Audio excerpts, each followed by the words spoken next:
Well, good evening, visitors. Welcome to the Australian War Memorial's last post ceremony. My name is Richard Cruz, and joining us today from the Australian Army is Colonel Frank Colley. We warmly welcome the family of Flight Sergeant Eric Lascelles Reay, whose story will be told shortly. We welcome the veterans who have served, those that are still serving, and the families that love and support them. We acknowledge the members of RSL and Services Clubs Association, RSL Victoria and RSL Queensland, who are watching the broadcast of this ceremony across Australia. During this evening's ceremony, wreaths will be laid at the base of the Pool of Reflection by family and visitors to the memorial. I invite you all, if you're able, to please stand and join in singing the National Anthem.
If you're able, please be seated. The Australian War Memorial was the vision of Charles Bean, Australia's first World War official historian. Bean landed with the Australian troops on Gallipoli and stayed with them at the front through to the end of the war. The idea of this national memorial and museum came to him at Pozières, France, in the depths of the bloody fighting of 1916. Bean's idea was that this would be a place where families and friends could mourn loved ones buried in faraway places. It would also be a place that could help all Australians understand what these men and women had endured and what they had done for us. Bean's vision, to which we remain true, is best expressed as inscribed in the entrance to the memorial's galleries. Here is their spirit, in the heart of the land they loved, and here we guard the record which they themselves made. Tonight we'll read the story behind just one of those on the Roll of Honour, which lists the names of more than 102,000 men and women who have given their lives for us in war and operations over more than a century. But first we present a lament, Flowers of the Forest. Wreaths and floral tributes will now be laid at the base of the Pool of Reflection.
Today, we remember and pay tribute to Flight Sergeant Eric Lascelles Reay. Reay was born on the 20th of January 1922 in Brisbane, one of 4 children, 3 boys and 1 girl, of Eric Alfred and Edna Reay. Young Reay attended Sherwood State School and then Queensland Agricultural High School and College.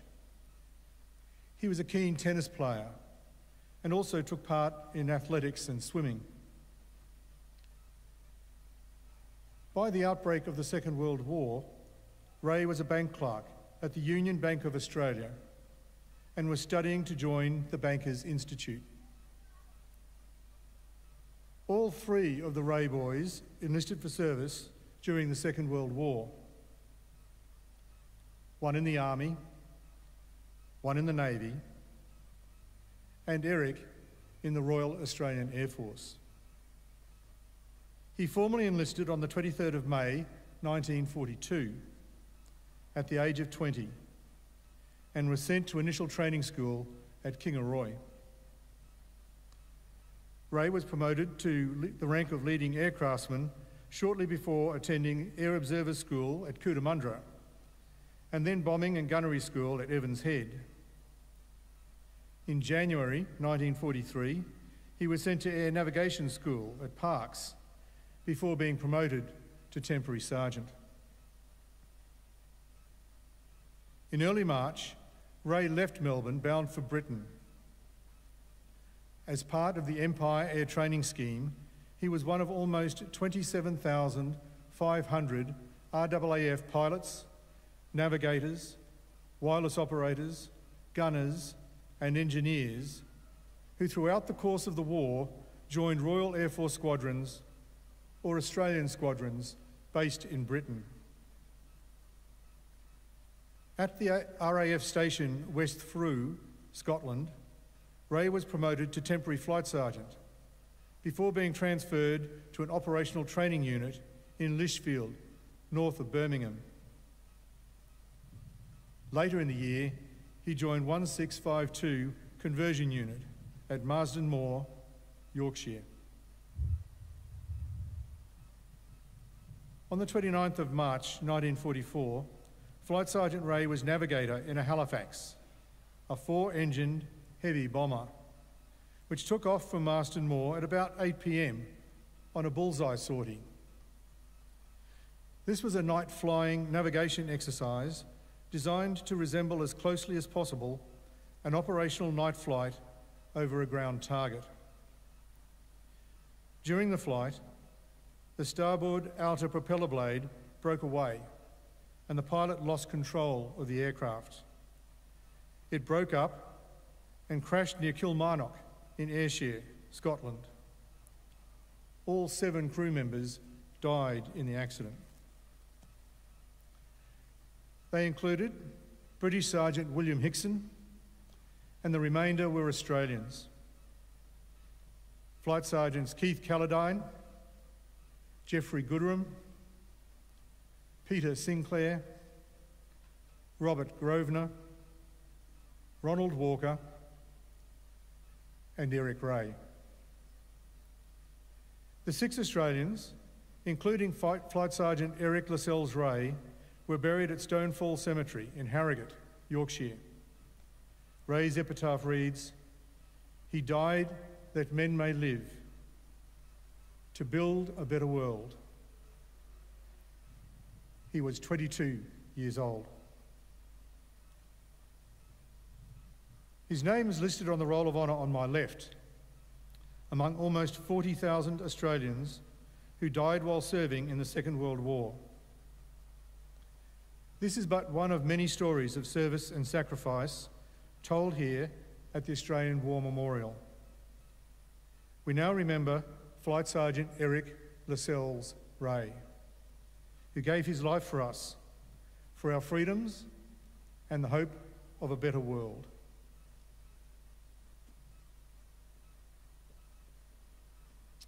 If you're able, please stand for the reading of the ode and the sounding of the last post.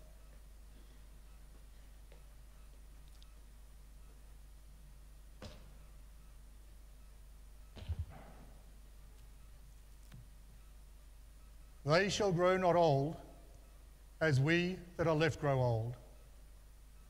Age shall not weary them, nor the years condemn. At the going down of the sun, and in the morning, we will remember them. We will remember them.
Lest we forget. Lest we forget.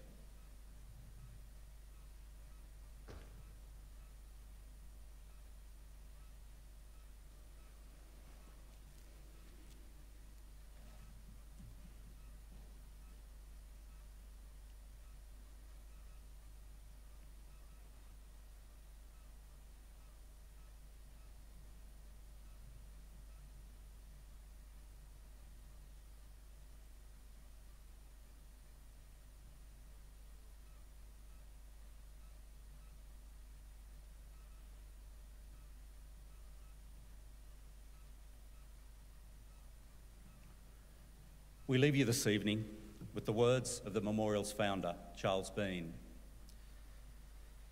Many a man lying out there at Pozières or in the low scrub at Gallipoli, with his poor, tired senses barely working through the fever of his brain, has thought in his last moments, well, it's over. But in Australia, they will be proud of this. Ladies and gentlemen, girls and boys, that concludes this evening's last post ceremony. We thank you for visiting the Australian War Memorial and wish you all a very good evening. Thank you.